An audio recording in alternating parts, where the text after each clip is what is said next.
What's on your radar, Kim? All right, well, Aaron Rodgers, the Green Bay Packers quarterback, tested positive for COVID last week, and this has caused a firestorm of commentary from those who support him and many who don't. Rodgers is doing fine and recovering as well as anyone in his age group is expected, but the controversy surrounding Rodgers and his previous elusiveness regarding his vaccination status. In August, Aaron Rodgers was asked if he had received the vaccine, and here's what he said. Are you vaccinated, and what's your stance on vaccinations? Yeah, I've been immunized. There's guys on the team that haven't been vaccinated. I think it's a personal decision. I'm not going to judge those guys. He also went on to say, my desire to immunize myself is what was best for my body. He didn't say he had been vaccinated. Instead, he said he had been immunized, and it turns out he had a treatment that was to boost his immune system. Not really sure what that was, but nonetheless, Aaron Rodgers is expected to make a full recovery and will likely be on the field against the Seahawks this coming Sunday. Unless, of course, an ultra-woke mob cancels him for catching and recovering from a virus he may have even caught from a fully vaccinated person. But anyway, per NFL rules, anyone who comes into contact with players must be vaccinated, but players themselves aren't subject to the same mandates. Players who chose to forego the vaccine have to adhere to a slew of strict rules. USA Today reports those rules include that unvaccinated NFL players are required to test daily as opposed to weekly tests required of vaccinated players. Unvaccinated players are required to wear face masks at all times while at the team's facilities and are also required to observe social distancing. Unvaccinated players are not allowed to eat meals with teammates and cannot do any media or marketing opportunities when traveling.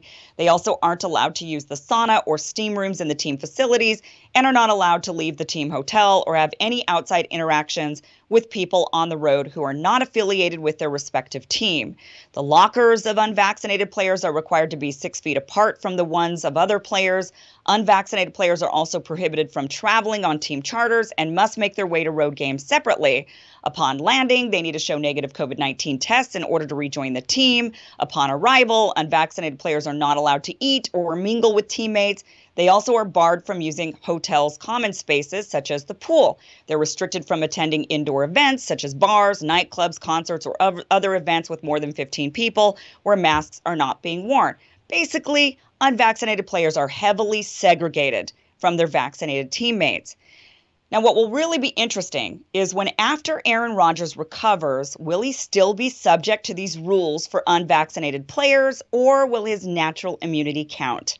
In the real world, natural immunity doesn't count. Vaccinated people can enjoy more events and restaurants and can even keep their jobs and earn a living to feed their families, whereas unvaccinated people can't. Even heroic nurses who caught COVID caring for patients, if they don't get vaccinated, they're fired. Apparently, they're viewed as undeserving of a job and dangerous to patients, even though they risked their lives while caring for them during the height of the pandemic.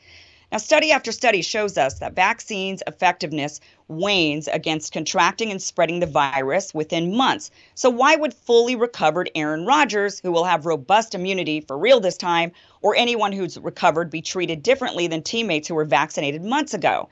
In fact, yesterday, the NBA informed teams that any player who received the Johnson & Johnson vaccine more than 2 months ago, or any player who received Pfizer or Moderna over 6 months ago, will be subject to game day testing beginning December 1st unless they receive a booster dose. The league claimed it made its determinations based on data showing that antibody levels for Pfizer and Moderna recipients waned after 6 months and after 2 months for Johnson & Johnson recipients. And by the way, because booster doses are new and unstudied, we don't have any idea how long those antibodies last yet. This also comes after fully vaccinated Sixers forward Tobias Harris came down with symptomatic COVID-19. He apparently feels like crap and is sick, but he is recovering. Apparently, unvaccinated Aaron Rodgers is feeling better than fully vaccinated Tobias Harris. Go figure. Either way, we wish them both nothing but health and a full recovery. So what does this mean? Will players be subject to shots every 2 to 6 months? Will guys who have recovered, like Aaron Rodgers and Tobias Harris, be subject to vaccine and booster mandates? Why can't unvaccinated Kyrie Irving play if guys who took Johnson & Johnson 4 months ago can? Is Kyrie Irving, whom, from what I understand, hasn't been so careless as to contract COVID, more dangerous to his teammates than fully vaccinated and clearly careless Tobias Harris, who has? And I say this in jest because I think an airborne virus is hard to avoid no matter how careful you are. But the sentiment throughout this pandemic has been people who contract COVID are dirty, selfish people, unless they caught it while wearing a mask or vaccinated, that is. Now, these NBA and NFL rules, like the rules many of us are subject to, are all over the place. Some people are mandated, some are not. There's heavy segregation and shame for the unvaccinated, even though fully vaccinated players are catching and possibly spreading the virus to others. Now the NBA tells fully vaccinated players they aren't vaccinated enough.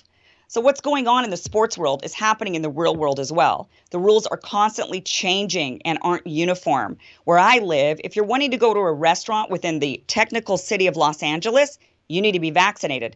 Travel a few blocks into Santa Monica or Beverly Hills, and you don't.